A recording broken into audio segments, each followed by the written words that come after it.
Let's talk jealousy.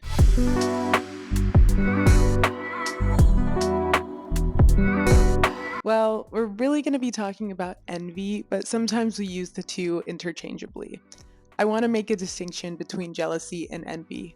Jealousy is the fear and threat of losing what you have, while envy is wanting what others have. Envy comes up when your innermost being knows what your core desires and passions and purpose are, but your life is not in alignment with those things. Envy comes up when other people have those things. It's a mirror shining a light back to you, expressing what it is that you want. And having the feelings of envy are completely normal. Envy can get unhealthy when you start to wish ill upon others who have what you want. We tend to get obsessive when it comes to envy, constantly looking at what the other person has and constantly looking at what we lack. But I am here to tell you that envy can be a catalyst for positive change in your life.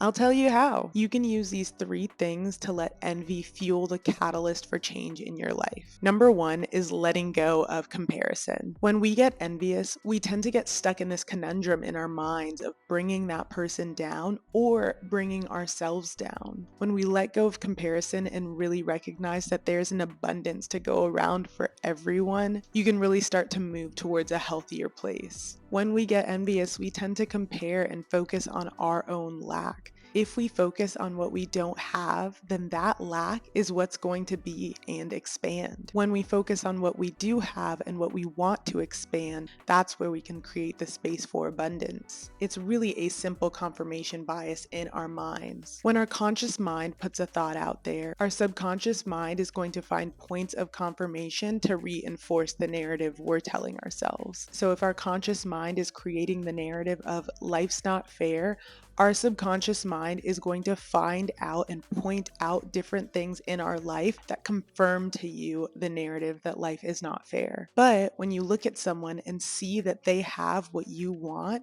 and let go of comparison and say, that's something that I'm going to have one day, and tell yourself the narrative that that's where I'm going to be one day, then your subconscious mind will start to confirm with you that you can do this. That is where I'm going to be one day. It will come up with things to say, hey, look, there's another thing that is going to push me towards my goals and visions. That brings me to point number two. When envy comes up, use it as inspiration. When you're able to recognize that this feeling of envy is coming up, let it be a reminder that, hey, my life might not be aligned with my goals and visions right now if I'm feeling this emotion. I'm recognizing that I'm feeling envious of what this person has, and that's a reminder to get back into alignment with my goals, passions, and purpose. So I can feel actually overjoyed and inspired that this external reminder came to me to help me get back in alignment with my goals. Sometimes we can get distracted with other things, and this can be that reminder and that fire under us to really catalyze change in our lives towards our goals.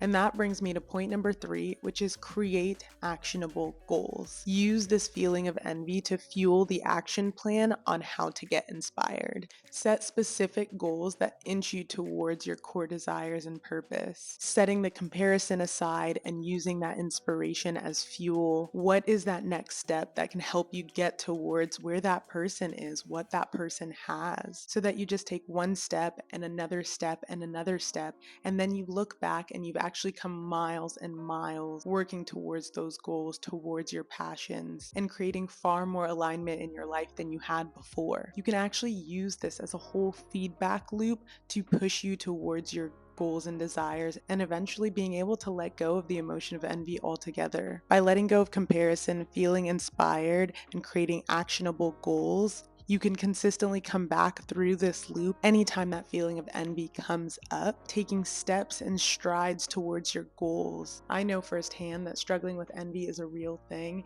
and it took me a lot of strength to move from envy to inspiration. But now I can look back at my life and see that it is in alignment with where I wanted it to be. I can thank that emotion of envy for coming up and being that reminder that, hey, you're getting distracted and your life is out of alignment. And I hope that you can do the same. If you're watching this video, you're probably struggling in some way with envy or jealousy and want to know how to move forward from this obsessive, seemingly unhealthy emotion. I hope that you leave this video inspired. I hope you leave better than you came. Thank you for being here. I would love to hear how you got inspired by this video in the comments so that it can reach more people and help others move from envy to inspiration. If you haven't yet, make sure to like this video and subscribe, and I will see you in the next video.